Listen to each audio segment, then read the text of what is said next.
کیف کان حبکم لرسول اللہ صلی اللہ علیہ وآلہ وسلم، بتائیے اے علی آپ صحابہ کرام کو رسول اللہ صلی اللہ علیہ وآلہ وسلم سے کتنی محبت تھی؟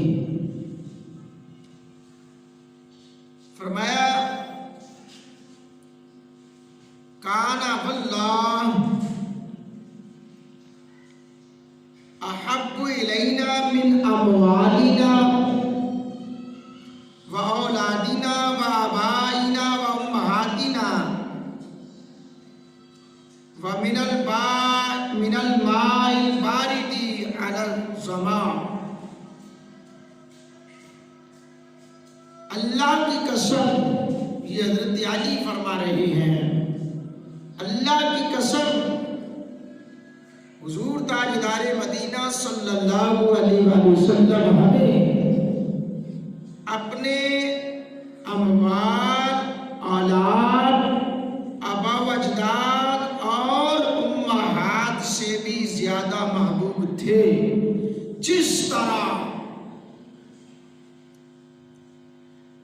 کسی پیاسے کو ٹھنڈے پانی سے جو محبت ہوتی ہے نا، حضرت علی فرماتے ہیں ہمیں اپنے آقا و مولا صلی اللہ علیہ وآلہ وسلم سے اس سے بھی بڑھ کر محبت تھی اور محبوب ہے۔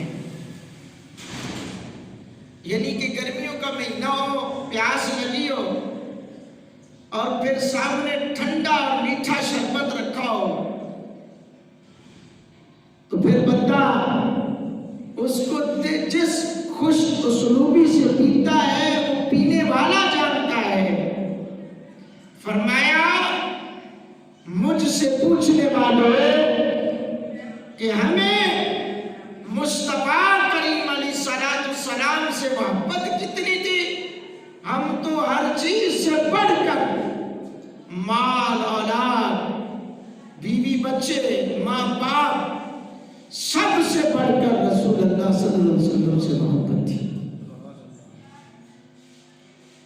اور مثال دی کہ جس طرح پیاسے کو ٹھنڈے پانی سے محبت ہوتی ہے نا، اس سے بھی بڑھ کر ہمیں رسول اللہ صلی اللہ علیہ وآلہ وسلم محبوب تھے۔ حضرات کرام قدر، یہ تو حضرت علی فرما رہے ہیں نا، حضور کے ہر صحابی حضور سے ٹوٹ کر محبت کرتے تھے۔ ہر صحابی کا ٹوٹ کر رسول اللہ صلی اللہ علیہ وسلم سے محبت کرنا صحابی ہے۔ بلکہ صحابہ کرام کا تو معمول تھا کہ وہ زیارت مصطفیٰ صلی اللہ علیہ وآلہ وسلم کے موقع تلاش کیا کرتے تھے۔ اللہ، حضرات گرامی قدر، حدیث پاک میں آتا ہے کہ غزوہ خیبر کے دوران قلعہ صحابہ کے مقام پر رسول اللہ صلی اللہ علیہ وآلہ وسلم و حضرت علی کرم اللہ وجہ الکریم آپ موجود تھے، تو رسول اللہ صلی اللہ علیہ وآلہ وسلم حضرت علی کی گود میں سر انور رکھ کر استراحت فرما رہے تھے۔ حضرت علی رضی اللہ تعالیٰ عنہ نے چونکہ اس وقت ابھی نماز عصر نہیں پڑھی تھی،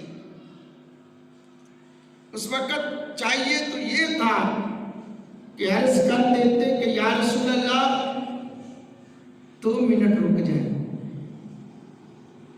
میں نماز پڑھوں، 2 منٹ رک جائے، میں نماز عصر پڑھ لوں۔ تو لیکن ایسا نہ کہا، کیوں؟ عقل کا تقاضا بھی یہی تھا کہ لیکن عقل کا کام تو بقول اقبال، عقل کیا ہے؟ عقل کو تنقید سے فرصت نہیں، عقل کو تنقید سے فرصت نہیں، عشق پر اعمال کی بنیاد رکھ۔ علامہ اقبال کو کیا کہو گے؟ قلندر لاہوری کے اس جملے پہ کیا کہو گے؟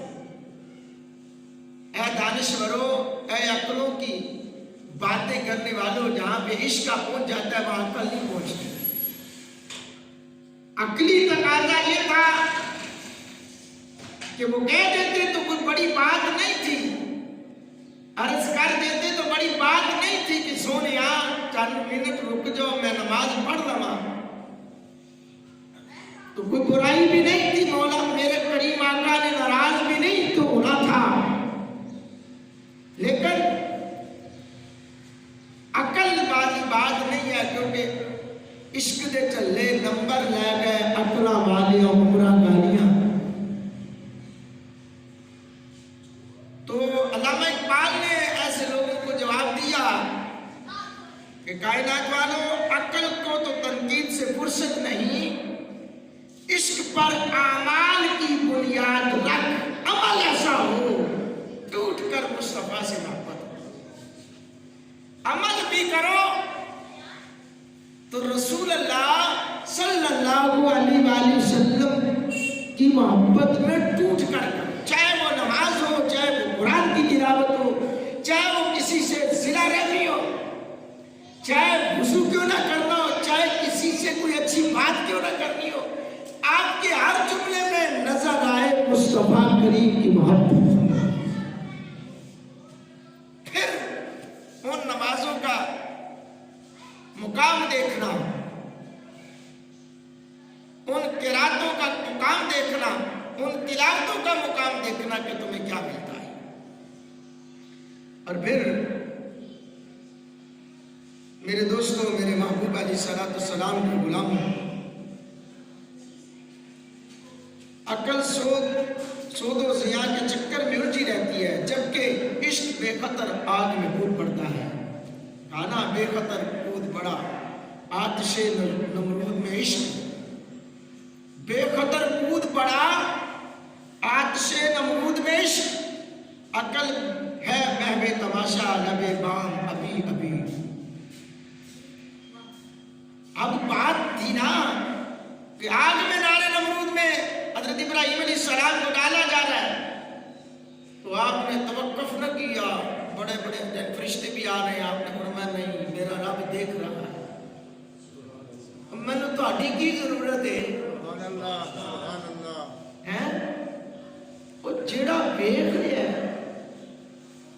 وہ سب کچھ کر سکتا ہے۔ جب بندہ اس مقام پر پہنچ جاتا ہے تو پھر سولی پہ چڑھا ہوا منصور بھی سولی پر کہہ رہا ہوتا ہے آن الحق این الحق کی جو باتیں جو ہیں وہ سولی پہ چڑھ کر بھی کر رہا ہوتا ہے۔ اور جب ایک طرف بڑے بڑی جیبیں ہوں، بڑے بڑے تھیلے رکھے ہوں، اور پھر وہ عشق کی باتیں کرے گا تو وہ اثر نہیں کرے گا، وہ مقام نہیں دے گا۔ تو باہر کیا میرے محبوب علیہ السلام کے غلاموں، سیدنا علی المرتضیٰ کرم اللہ وجہہ الکریم نے عقل قربان کن بابے پیش مصطفیٰ مظہر بنتے ہوئے اپنی نماز محبوب کے آرام پر قربان کر دی، جس کے نتیجے میں ہوا گیا کہ اس کشتہ آتش عشق اور پیکر وفا کو وہ نماز نصیب ہوئی